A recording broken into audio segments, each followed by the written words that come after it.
Assalamualaikum warahmatullahi wabarakatuh. Selamat ketemu kembali di Pastri Podcast ala Santri. Di sini kita akan ngobrol-ngobrol dengan bintang tamu yang sudah hadir. Kita akan membahas tentang mereka, para santriwati Darul Hijrah Putri yang sudah berlaga di berbagai ajang lomba tingkat nasional. Ya, bagaimana kesan mereka, pengalaman mereka, apa aja yang mereka kerjakan di sana dan sejauh mana pencapaian mereka, hari ini akan kita ulik di Pastri ini. Nah, sebelum kita lanjut, silahkan subscribe channel ini dan jangan lupa like videonya. Gimana kira-kira, udah kayak YouTuber nggak? YouTuber. Cocok ya.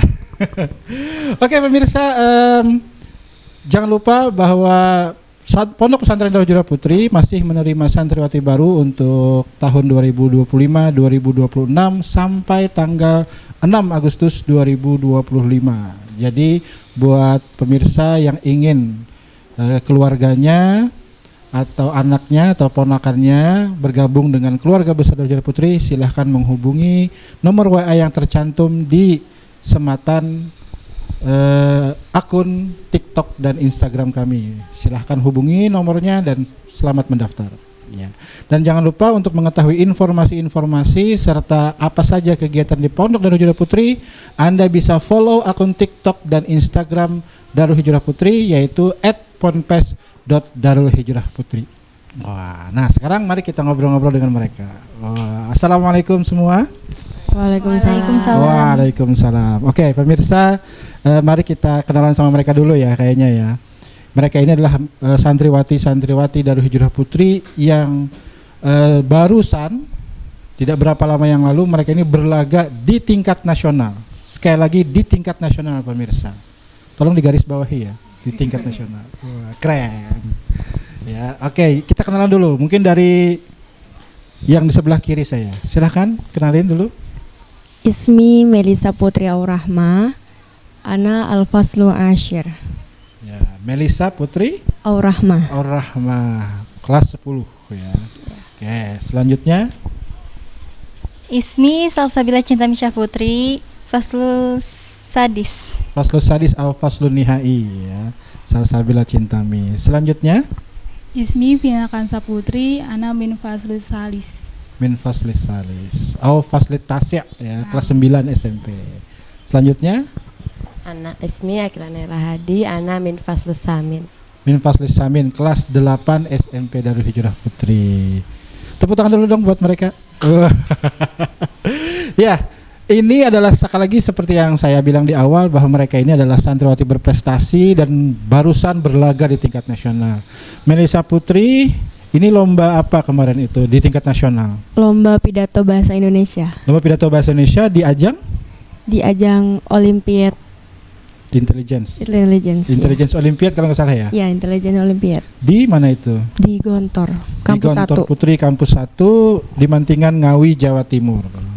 Jadi itu buat pemirsa yang belum tahu, jadi Pondok Modern Gontor Ponorogo itu mengadakan perayaan 100 tahun Gontor dengan mengundang pesantren-pesantren putri se-Indonesia untuk berlomba ya, di Intelligence Olympiad. Salah satu cabangnya adalah Pidato Bahasa Indonesia. Sampai masuk final kemarin ya? Iya, sampai masuk final. Alhamdulillah. Oke, selanjutnya Ukti Salsabila. Ini diajak lomba apa kemarin? Berlomba di tingkat nasionalnya. Kemarin itu di ajang lomba desain poster. Lomba desain poster di ajang Intelligence Olympiad Gontor juga. Intelligence Olympiad Gontor juga ya. Berarti bareng sama Melisa berangkatnya kemarin ya. Oke. Dan berhasil masuk final juga ya? Iya. Wah, keren. Dari sekian banyak pesantren putri masuk final. Wah, sedap. Tingkat nasional. Oke, selanjutnya yang ini berdua ini satu regu pemirsa. Waduh, satu regu. Oke, coba di ajang lomba mana kemarin tuh? Kami kemarin ajang lomba roket air, Ustadz. Lomba roket air. Di mana itu diadakannya? Yogyakarta. Di Yogyakarta. Taman Nasional Giwangan. Oh, Taman Nasional apa? Giwangan, Yogyakarta. Lomba roket air tingkat nasional. Keren sekali. Oke, sebelum kita ngomongin roket air, kita kesini dulu. Nah, Melisa ini masuk final Iya, Ustaz. Di ajang di cabang pidato bahasa Indonesia Intelligence Olympiad di Gontor Putri ya.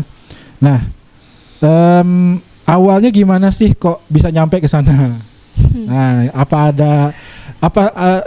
cerita nih dari pondok sampai dikirim ke sana tingkat nasional gimana ceritanya? Coba diceritain, boleh deh.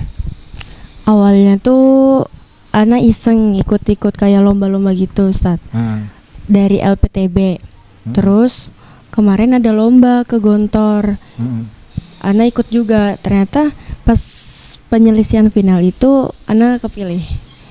Final. Iya, Ana kepilih ke Gontornya. Berarti waktu di pondok diseleksi juga? Iya, diseleksi. Diseleksi juga. Tapi online, Ustaz. Oh, online. Iya. Jadi seleksinya sejak di pondok online dulu. Ya. Ketika dinyatakan lulus baru berangkat. Nah, di sana melalui babak penyisihan dulu nggak atau gimana? Ada tahapan-tahapannya nggak? Nggak ada, di sana langsung lomba. Oh, langsung lomba aja. Kemudian diumumkan siapa yang masuk final. Iya. Melisa salah satunya. Iya. Wah, keren sekali. Ya, oke. Kalau Salsabila gimana? Ceritanya kok bisa nyangkut? Padahal orangnya ini lumayan bertalenta juga, banyak talenta, tapi kok nyangkutnya di desain poster. Nah, kenapa desain poster waktu itu dan bagaimana perjalanannya bisa nyampe ke final di Gontor Putri? Ana itu kan orangnya emang suka gambar gitu ya Ustadz. Oh, iya. Jadi kemarin itu tuh awalnya ikut Olimpiade VLS 3N dulu awalnya. Dari situ baru dikenal sama Ustadz saja. Oh, ini bisa gambar digital ternyata anaknya. Habis itu Ustadz baru ditawarkan buat ikut Intelligence Olympiad Gontor lagi Ustadz. Yeah. Nah, dari situ gambar aja lagi saya biasa. Gambar kayak biasa. Ya. Nah, tapi kemarin itu kalau teknis dari Gontornya agak sulit gitu Ustadz. Jadi tiba-tiba sudah dekat deadline aja gitu Ustadz. Anak lah belum gambar sama sekali gitu Ustadz. Jadi kemarin tuh begadang sampai jam 3 lebih buat ngerjain posternya. Alhamdulillahnya selesai dan lolos ke babak final. Lolos ke babak final. Jadi ketika seleksinya di pondok waktu itu ya. Iya, Online juga. Online juga. Terus ketika di Gontornya masuk semifinal dulu atau sudah langsung ke final gitu? Sudah langsung ke final Ustadz. Langsung ke Kami final, sampai ya? di sana langsung disuruh presentasi. Langsung presentasi juga? Iya, presentasi poster yang kami bikin. Ini poster yang kami bikin ya. Nanti kita omongin soal posternya sesaat lagi. Wah, oke.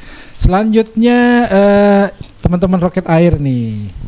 Kok bisa nyampe Jogja? Wah, itu gimana ceritanya? Mulai awal di asrama di pondok, apakah ada seleksinya atau gimana sampai kalian di lomba di tingkat nasional Roket Air? Gimana ceritanya? Boleh diceritain? Awalnya itu Ana iseng-iseng aja ikut eskul KIR. Terus ternyata diumumin ustazah katanya ada lomba buat ke tingkat nasional. Oh, langsung tingkat nasional.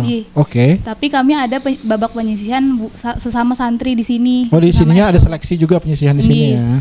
Alhamdulillah Ana sama Akila kepilih untuk perwakilan yang SMP. Iya. Terus lanjut ke Jogja. Akhirnya cus lah ke Jogja. Iya. Nah, kemarin Roket Air nih dapat apa nih hasilnya nih? Gimana?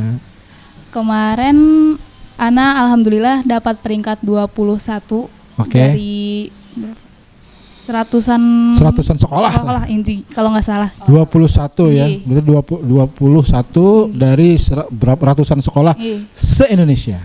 Wah, keren. Ngomong-ngomong Roket Air itu apaan sih?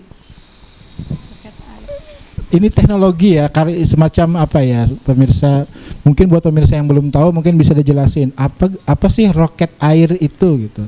Roket air itu sebenarnya itu termasuk bagian dari KIR Ustadz. Nah, ekskul KIR ini nggak cuma ngadain roket air, ada opsi, pokoknya kayak karya-karya ilmiah remaja. Roket air ini kalau di KIR ya Ustadz, sebenarnya roket air ini kayak hiburan kami. Jadi kami kan lomba kayak bikin opsi itu kayak bikin proposal gitu Ustadz. Nah, karena pasti kan bosan kan kalau bikinnya itu terus. Jadi adalah roket air ini dilombakan buat senang-senang gitu Ustadz. Roket air ini kami tuh bikin roket dari botol bekas gitu Ustadz. Botol bekas bahannya ya, terus? Dipotong, satu botol tuh dipotong Ustadz. Buat roket, buat depan roketnya, yang satunya lagi buat belakangnya. Habis itu dipakein sayapnya tuh dibikin dari infraboard Ustaz. Ditempel pakai lem aja itu. Dikasih plastisin biar roketnya itu berat di bagian depan. Habis itu nerbanginnya dikasih air sama dipompa. Jadi dia pakai IPA gitu Ustaz. Berarti tenaga yang bisa bikin roket melayang itu dari air itu. Ya, tekanan air itu ya. Waduh, keren sekali nih. Nah, kalau tidak salah waktu kita apel tahunan tahun lalu, kita ada juga menampilkan roket air. Nah, jadi buat pemirsa yang pengen tahu lebih jelas kayak apa sih roket air itu ya, bisa nanti dilihat di video YouTube kita apel tahunan tahun kemarin waktu penampilan ekskul. Ada silat, ada PMR di situ, ada basket olahraga. Nah, termasuk roket air. Itu meluncur waktu itu roket airnya dan berhasil ya waktu itu. Nah, kemarin alhamdulillah bisa meraih peringkat ke-21 dari ratusan sekolah ya. Oke. Nah, Melisa nih, kembali ke Melisa lagi. Iya, Ustaz. Melisa ketika di sana Anti berlomba di hadapan seluruh peserta yang terdiri dari pesantren-pesantren putri se-Indonesia yang diundang oleh Gontor Putri waktu itu. Kayak apa rasanya berhadapan dengan mereka itu? Yang pastinya deg-degan Ustaz. Ya, deg-degan ya. Ya, deg-degan banget apalagi pas ngelihat mereka tampil. Kan Nana di urutan terakhir Ustaz. Urutan terakhir waktu tampilnya itu ya. Terus ngelihat mereka tampil, wah keren-keren banget. Jadi anak kayak minder gitu Ustaz. Kayaknya anak nggak berhasil deh gitu. Tapi anak coba dulu. Dan ternyata ya itu hasilnya. Ya, walaupun belum dapat juara tapi sudah bisa tampil di tingkat nasional, itu sudah luar biasa tuh pemirsa ya. Nanti mungkin kesempatan lain bisa jadi bisa lebih berprestasi lagi. Ya kan? Amin, mudah-mudahan. Tapi ngomong-ngomong, judulnya apa kemarin pidatonya di waktu tampil itu? Judulnya Peran Penting Ulama Intelek di Era Modern. Peran penting ulama intelek di era modern. Wah, nanti boleh kita dengarkan sama-sama ya sekilas kayak apa sih penampilan dia. Wah, biar kita yang nggak ikut ke Gontor ya, khususnya yang teman-teman Roket Air nggak ikut ke Gontor, kita bisa menyaksikan gitu kayak apa penampilannya. Nah, sekarang Salsabila, waktu di sana kan dosen desain poster. Ya. Posternya tentang apa sih waktu itu? Posternya itu tentang pendidikan ulama intelek gitu, Ustaz. Itu juga temanya ya sama ya? Iya, sama.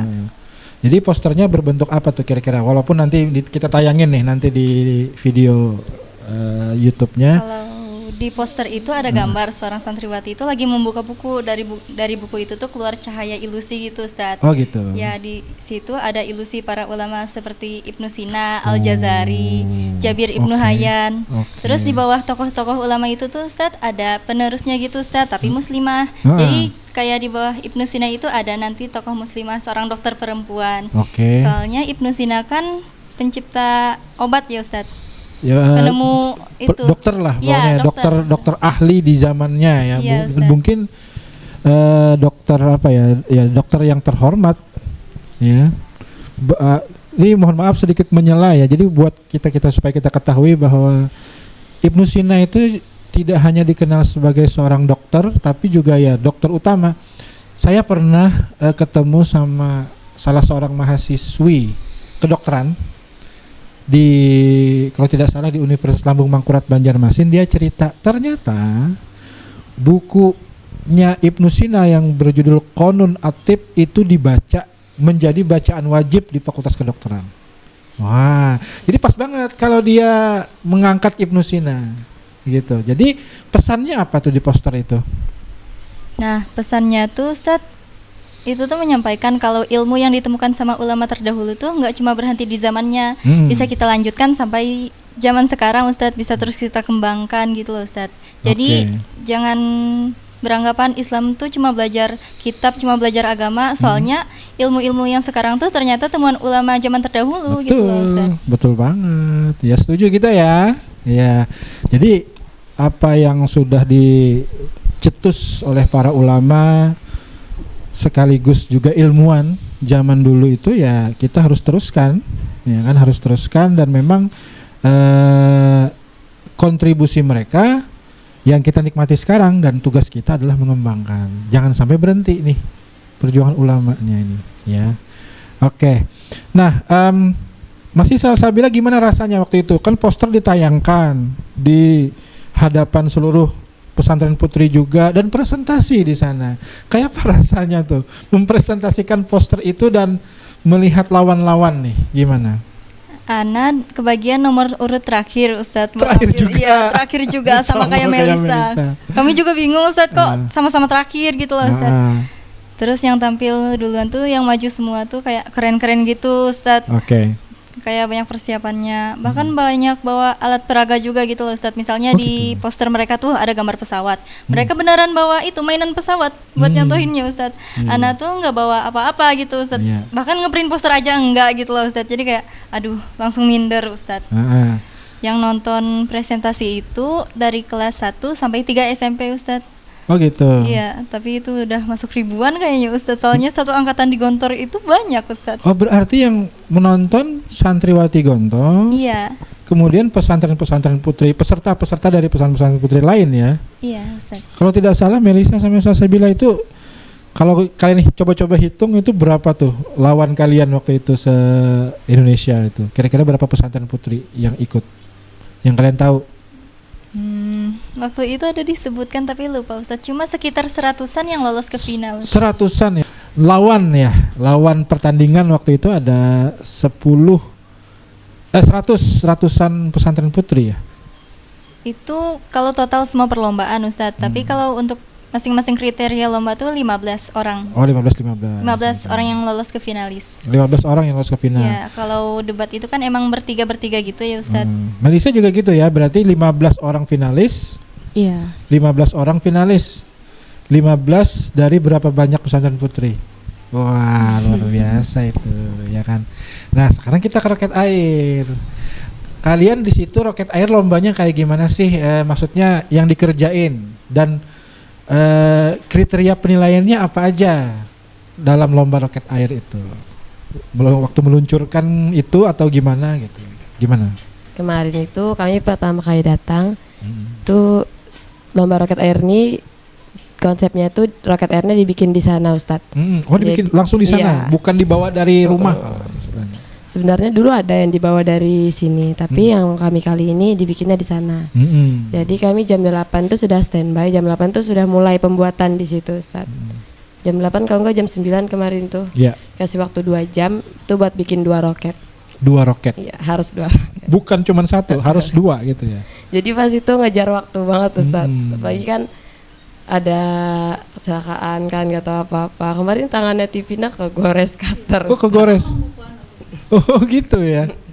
Waduh. Terus tapi akhirnya berhasil. Alhamdulillah. Nah, habis itu setelah bikin roket itu, roketnya dikarantina, Ustadz, dikasih nomor urut penerbangan. Nah, alhamdulillah pas itu tengah-tengah, Ustadz. Bukan terakhir gitu. Di tengah-tengah ya. Jadi pas itu tuh nunggu urutan kan, Ustadz. Yang lain dulu tuh dipanggil satu-satu namanya, perwakilan dari sekolah mana. Itu ngelihat punya mereka tuh, Ustadz, ada yang bagus sih, banyak yang bagus sih sebenarnya. Cuma kan namanya roket air tuh kan tergantung angin, Ustadz. Jadi ada yang melenceng ke kemana-mana, ada yang sampai, karena pas ini kami kemarin tuh lintasannya tuh nyebrangin kolam gitu, Ustadz. Oh, jadi bagaimana caranya supaya roket air itu harus bisa melintasi kolam gitu ya? Kemarin tuh ada yang nyebur beberapa, Ustadz. Makanya anak tuh kayak sudah minder, panik, Ustadz. Gimana roket anak nanti? Itu pas sampai giliran anak sudah siap-siap kan itu, Ustadz. Ternyata pas itu tekanan anginnya kurang. Tekanan anginnya kurang. Jadi nggak sampai kecebur ke air juga. Nggak nyebur, nyebrang, tapi nggak sampai sama targetnya lah. Nggak sampai sama targetnya. Oh iya. Tapi at least kan berhasil membuat 2 roket itu. Wah. Nah, waktu kemarin kan sempat ada kecelakaan kecil lah ya. Nah, waktu itu gimana tuh? Kalian mengatasi problem itu secara mendadak gitu kan, tiba-tiba ada kayak itu, gimana ceritanya? Kebetulan waktu itu alhamdulillah ada tim medis. Jadi Ana waktu pertama kali kepotong kuku Ana itu, Ana berusaha tuh nahan aja awalnya kan. Terus ternyata darahnya nggak mau berhenti. Terus akhirnya Ana ke ruang medisnya. Tuh kepala Ana udah, pandangan Ana tuh hitam Ustadz, nggak tahu kayak karena berkurang darah kan. Udah itu, untungnya segera ditangani, terus Ana bisa lanjut lagi bikin lagi ya. Dan ya alhamdulillah sukses meskipun tidak sampai target tapi berhasil nyebrang, minimal itu. Kemarin itu kami nebangin kan 2 kali Ustadz kan 2 roket.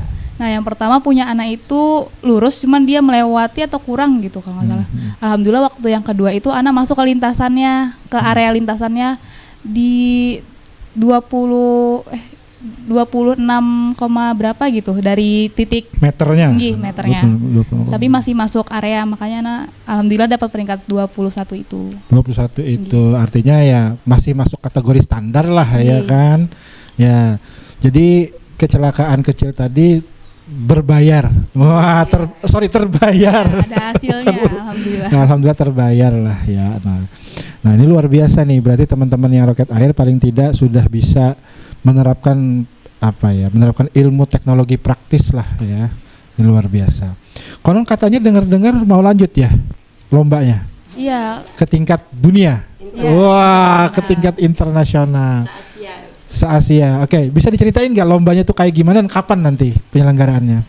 Itu kebetulan yang lanjut itu tuh yang dari SMA Ustadz. Kan nggak SMP. Ya, dan dari SMA nanti ya. Itu di akhir Agustus nanti dia berangkatnya. Oke, berarti nanti boleh nih kita undang ke podcast kita buat mereka-mereka ya. Persiapan mereka gimana untuk mengikuti lomba roket air tingkat dunia di Malaysia katanya ya. Jadi pemirsa, ada santriwati Darul Hijrah Putri yang bakal berlaga di tingkat dunia, tingkat internasional di lomba roket air ya. Kita doakan mudah-mudahan mereka bisa memberikan yang terbaik dan mudah membawa pulang nama harum Darul Hijrah Putri di tingkat dunia dan tentunya bangsa Indonesia. Wah, ini mumpung lagi hawa-hawanya kemerdekaan. Wah, ya kan, jadi kita nasionalisme harus dibangun. Oke, nah, ke Melisa lagi nih. Kira-kira setelah tampil di sana dan melihat bagaimana lomba itu dilaksanakan, mengalami lomba itu dilaksanakan, kemudian sudah melewati lomba itu, walaupun tidak mendapatkan juara tetapi sudah berlaga di internasional, pelajaran apa yang Melisa dapat dari pengalaman Melisa selama berlomba di tingkat nasional itu? Banyak pelajaran yang bisa didapat Ustadz. Salah satunya pantang menyerah. Pantang menyerah itu. Iya. Intinya jangan minder dulu deh. Semangat dulu. Kemarin sempat minder kan? Iya. Nah, berarti ke berikutnya jangan minder dulu. Jangan minder dulu. Itu pelajaran. Artinya pelajaran yang sesuatu yang bisa mengubah kita, itu pelajaran. Oke, berarti sebelum kita mengalaminya, sebelum kita naik, jangan minder dulu, santai aja dulu gitu. Nah, kayak kalau Salsabila apa kira-kira pelajaran yang diambil ketika nanti mendesain poster di tingkat nasional? Pelajarannya ya Ustadz, kalau dari poster-poster lain yang Ana lihat tuh sebenarnya pelajarannya paling kayak cara mewarnai dan oh ternyata poster yang benar tuh gini, yang emang masuk kriteria yang lebih bagus lagi ternyata gitu Ustadz. Untuk pelajaran kayak presentasinya itu ya Ana kan sebelumnya orangnya nggak berani gitu Ustadz maju depan umum, takut. Terus presentasi kemarin juga panik kayak harus presentasi gimana nih presentasi gitu Ustadz. Nah habis itu pas maju kemarin emang nggak selancar para peserta lain gitu Ustadz. Apalagi suara anak kemarin tuh gemetar banget Ustadz. Tapi jadi pengalaman baru, Ana jadi kayak oh ternyata nggak seseram itu maju di depan umum, ngomong di depan umum tuh nggak seram banget. Iya, selama kita menguasai bidang kita itu ya kan. Iya, kalau misalnya, nah jadi nanti kalau ke depan suatu saat jika misalnya Salsabila sudah ada kesempatan lagi untuk tampil di depan umum, setidaknya dari situ kita belajar bahwa tidak seseram itu sebenarnya maju di depan umum. Yang penting kita menguasai apa yang mau kita sampaikan nih. Nah, roket air, apa pelajaran yang bisa diambil ketika kalian berlaga di tingkat nasional di lomba roket air itu? Pelajaran hikmah lah, hikmah apa yang bisa diambil? lebih ke fokus diri sendiri aja sih Ustadz. Jangan pede aja gitu nah, jangan lihat yang lain. Kan di situ tuh kita tuh pesertanya banyak, otomatis roket yang dibikin tuh nggak sama Ustadz, modelnya beda-beda. Karena sempat takut sebenarnya lihat punya mereka tuh kayaknya punya ternyata gini ya, punya mereka kayak lebih seimbang gitu loh Ustadz daripada bikinan Ana. Kita tuh harus pede, ya udah biarin aja mereka kayak gimana, karena beda tangan emang beda hasil juga. Kayak percaya diri aja lah Ustadz, jangan malu. Fokus ke diri kita aja gitu ya. Menang kalah kita udah ke situ, dapat pengalaman baru Ustadz. Ke Jogja. Kalau Vin apa pengalamanmu Vin yang bisa didapat? Yang pasti lebih hati-hati dan lebih santai loh Ustadz. Maksudnya jangan buru-buru lah. Anak kemarin tuh terlalu panik Ustadz karena waktunya cuma 2 jam. Ngeliat punya orang, oh udah pada bisa nih. Sedangkan anak waktu itu sempat lupa Ustadz gimana bentuk roket karena anak saking ngeblanknya. Terus iyalah kepotong itu tangan. Jadinya habis itu anak waktunya udah kepotong Ustadz ngobatin, jadi anak panik. Alhamdulillahnya waktu itu di detik-detik terakhir anak sempat selesai ngerjainnya ya. Di detik terakhir ya, alhamdulillah lah, itu pelajaran ya. Nah jadi memang begitulah, jadi setiap apa yang kita alami harus jadi pelajaran buat yang berikutnya. Apa itu katanya, jangan terjatuh ke lubang yang sama, ya kan. Jadi dan justru apapun yang terjadi nanti Melissa sebagai yang pernah ikut lomba pidato tingkat nasional, nanti suatu saat nanti bisa saja kembali berlaga atau tampil di hadapan umum, siapa tahu jadi ulama perempuan. Wah, penceramah perempuan sekarang perlu banget loh, ulama-ulama perempuan tuh nggak banyak loh, sangat diperlukan. Ya mudah-mudahan Melissa salah satunya yang akan menjadi perwakilan Darul Hijrah Putri sebagai penceramah perempuan, daiyah ya. Ya itu. Salsabila juga mudah-mudahan nanti suatu saat bisa mendesain sesuatu yang bersifat digital, apalagi kan sekarang zaman 4.0, 5.0 dan 6.0 selanjutnya itu ya, desain poster. Nah, roket air nih juga. Nanti suatu saat bisa bikin roket dari air. Kalau api kan berbahaya. Nah, kalau siapa tahu bisa nyampe keluar angkasa. Oke, sekarang kita mau simak bagaimana penampilannya Melissa ketika dia tampil di pidato bahasa Indonesia di Gontor Putri. Kita kasih tepuk tangan dulu. Ya, coba. Ini duduk apa berdiri Ustadz? Berdiri, duduk aja. Ya. Kalau kameranya nggak nyampe. Oke, coba. Dari mulai pertengahan aja ya Ustadz. Oke, nggak apa-apa. Hadirin sekalian, siapakah ulama intelek itu? Mereka adalah para pewaris Nabi yang tidak hanya mendalami ilmu agama, namun juga memahami tantangan zaman. Ulama intelek bukan hanya fasih dalam berbicara, tetapi juga cerdas membaca realitas, menguasai teknologi, dan mampu merespon isu-isu kontemporer dengan solusi yang Qur'ani dan Nabawi. Kira-kira segitu aja sih. Luar biasa. Kepada ibu-ibu di Taman Majelis Taklim di Langgar Mushola Melissa. Alhamdulillah ya. Oke, nah pertanyaan terakhir buat masing-masing nih satu-satu. Apa pesan kalian? Tadi kan kesan ya, pelajaran. Nah sekarang pesan mungkin buat kawan-kawan, buat adik-adik kelas, atau mungkin ada yang mau disampaikan ke orang tua atau kawan-kawan atau ustadz-ustadzah di pondok ini atas pencapaian Antunna semua yang sudah berhasil berlaga sekali lagi di tingkat nasional. Itu kita kasih garis bawah ya itu ya. Itu penting banget itu. Di tingkat nasional, di garis bawah dicetak tebal lagi. Nah, kira-kira apa pesan kalian supaya teman-teman yang lain juga termotivasi untuk bisa berprestasi seperti Antunna? Kita kembali ke Melissa lagi. Melissa dulu, apa kira-kira pesannya? Pesannya percaya diri, jangan takut tampil di hadapan orang banyak. Intinya apa yang kamu tuju itu ada di tangan kamu sendiri. Jadi intinya semangat lah Ustaz. Semangat lah ya. Ya, coba jangan takut. Terus gitu ya. Coba terus. Oke, mantap. Selanjutnya Salsabila, apa pesan buat karena Salsabila ini kan kelas nihai ya tahun ini. Nah, buat adik-adik kelasnya, buat adik-adik angkatannya apa kira-kira pesannya? Jangan takut buat mencoba gitu ya Ustaz.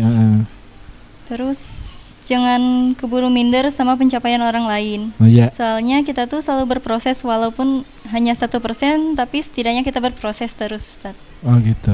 Oke, jadi ya jangan minder lihat orang dulu ya. Jadi harus maksimalkan potensi kita. Iya. Nah, gitulah kira-kira ya. Oke. Kalau Vina apa Vin? Pesannya buat teman-teman Vin? Selalu percaya sama diri sendiri dan jangan takut buat mencoba hal baru. Dan jangan juga kalau anggapannya kalau disuruh lomba tuh jangan nggak mau Ustadz, karena banyak teman anak tuh sebenarnya yang disuruh lomba-lomba tapi nggak mau karena malu. Yang pasti ya percaya sama diri sendiri lah gitu Ustadz. Kalah menang nggak penting. Iya, yang penting coba. Iya, itu dia pengalaman itu yang didapat lebih berharga dari pialanya. Iya kan? Oke. Kalau Akila apa pesannya buat teman-teman? Percaya diri Ustadz. Jangan takut buat nyoba sesuatu yang baru. Bagi buat ikut lomba. Ikutin aja dulu, menang kalah itu nanti, karena gagal itu awal dari kemenangan Ustadz. Wah, betul. Iya. Gagal dulu, masa di film-film kan masa pahlawannya menang langsung habis filmnya. Nggak ada prosesnya. Nah, jadi kami di sini saya mungkin mewakili santriwati yang berlomba. Terima kasih buat para ustadz-ustadzah pembimbing ya, para ustadz-ustadzah pembimbing yang sudah membimbing mereka sehingga mereka mencapai prestasi berlaga di tingkat nasional mewakili Pondok Pesantren Darul Hijrah Putri, dan bukan hanya itu juga mewakili orang tua mereka, mewakili keluarga mereka pastinya. Dan selamat buat Bapak Ibu yang menonton video ini, yang orang tua mereka. Selamat buat Bapak Ibu karena anak Anda, putri Anda, keluarga Anda ini sudah berlaga di tingkat nasional ya. Mohon dukung terus mereka, doakan terus mereka, mudah-mudahan menjadi santriwati yang berprestasi tapi juga yang solehah. Ya, amin ya rabbal alamin. Oke. Ada lagi nggak yang mau disampaikan? Ada lagi? Oke, nanti deh kita lain kali. Yang penting kita akan melihat bagaimana aksi mereka di lomba-lomba berikutnya. Ya, begitu kira-kira. Baik, sampai di sini dulu pemirsa perjumpaan kita di podcast Pastri, podcast ala santri episode kelima ini bersama saya Ramadhani. Nanti kita ketemu lagi di kesempatan di Pastri episode berikutnya yang akan datang. Nanti kita akan menghadirkan santriwati bertalenta, berprestasi yang mudah-mudahan bisa menginspirasi kita semua. Tidak hanya menginspirasi Anda pemirsa, termasuk saya sebagai gurunya. Menginspirasi saya bahwa ternyata mereka lebih hebat dari saya. Begitu kira-kira ya. Jangan lupa pemirsa, kalau ingin mengetahui info-info kegiatan-kegiatan apa saja yang ada di Pondok Pesantren Darul Hijrah Putri, silahkan follow akun Instagram dan TikTok Darul Hijrah Putri, yaitu @ponpes.darulhijrahputri.